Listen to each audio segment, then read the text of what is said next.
नमस्कार, मी Vishwajit. News अनकटच्या sports अपडेटमध्ये आपलं स्वागत. जाणून घेऊयात क्रीडा विश्वातील काही महत्त्वाच्या घडामोडी. IPLच्या 18व्या मोसमातील 57व्या सामन्यात कोलकाता नाईट रायडर्स विरुद्ध चेन्नई सुपर किंग्स आमने-सामने असणार आहे. महेंद्रसिंह धोनी हा चेन्नईचं नेतृत्व करणार आहे, तर मराठमोळ्या अजिंक्य रहाणे याच्याकडे KKRच्या नेतृत्वाची जबाबदारी. दोनही संघांचा हा या मोसमातील 12वा सामना असणार आहे. मात्र चेन्नईचं या सीझनमधून आधीच पॅकअप झालंय, तर दुसऱ्या बाजूला KKRसाठी प्लेऑफच्या हिशोबानं प्रत्येक सामना हा अटीतटीचा आहे. त्यामुळे KKR या सामन्याकडे कशी कामगिरी करणार याकडे प्लेऑफच्या शर्यतीत असणाऱ्या इतर संघांचं लक्ष असणार आहे. गुजरात टायटन्सनं मुंबई इंडियन्सवर थरारक विजय मिळवत गुणतालिकेत पहिलं स्थान मिळवलंय. पावसाच्या व्यत्ययामुळे सामना 2 वेळा थांबून उशिरा सुरू झाला, त्यामुळे 19 षटकांचा सामना खेळवण्यात आला. गुजरातला विजयासाठी 6 चेंडूंत 15 धावांची गरज होती. त्यावेळी गुजरातनं 3 विकेट्सनं विजय मिळवत मुंबई इंडियन्सला पराभूत केलाय. आज बुधवारी दक्षिण आफ्रिकेविरुद्ध होणाऱ्या महिलांच्या तिरंगी एकदिवसीय मालिकेच्या अंतिम सामन्यात आपलं स्थान निश्चित करण्यासाठी भारतीय महिला संघ सज्ज असणार आहे, तर दुसऱ्या बाजूला साऊथ आफ्रिका आपली आशा जिवंत ठेवण्याचा प्रयत्न करणार आहे. 3 सामन्यात 4 गुण मिळवून भारतीय संघ गुणतालिकेत अव्वल स्थानावर आहे, तर दक्षिण आफ्रिकेच्या संघानं अद्याप एकही सामना जिंकलेला नाहीये. IPL सुरू असताना आता क्रिकेट विश्वातून एक मोठी बातमी समोर आली. आगामी 2 एकदिवसीय मालिकेसाठी वेस्ट इंडिज क्रिकेट बोर्डाकडून आयर्लंड आणि इंग्लंड विरुद्धच्या एकदिवसीय मालिकेसाठी 15 खेळाडूंची नावं जाहीर करण्यात आली.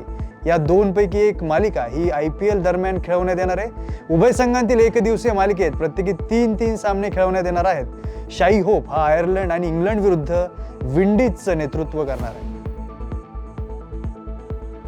पहलगाम येथील दहशतवादी हल्ल्याच्या पार्श्वभूमीवर भारतीय क्रिकेट संघाचे मुख्य प्रशिक्षक गौतम गंभीर यांनी एक ठाम आणि राष्ट्रहिताची भूमिका घेतली. जोपर्यंत पाकिस्तान दहशतवादाला खतपाणी घालत राहील तोपर्यंत भारत-पाकिस्तान क्रिकेट संबंध बंद राहतील, असं सांगत ICC स्पर्धांतील सामन्यांवरही बहिष्कार टाकण्याची गरज असल्याचं मत त्यांनी मांडलं.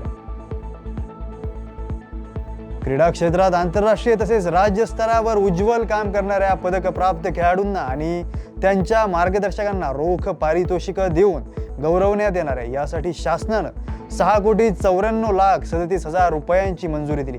या खेळाडूंच्या यादीत पॅरा बुद्धिबळ स्पर्धेत सांघिक गटात कांस्य पदक मिळवणाऱ्या साताऱ्याच्या संस्कृती मोरे यांचा समावेश असून त्यांना 37.5 लाख रुपयांचं पारितोषिक देण्यात येणार आहे.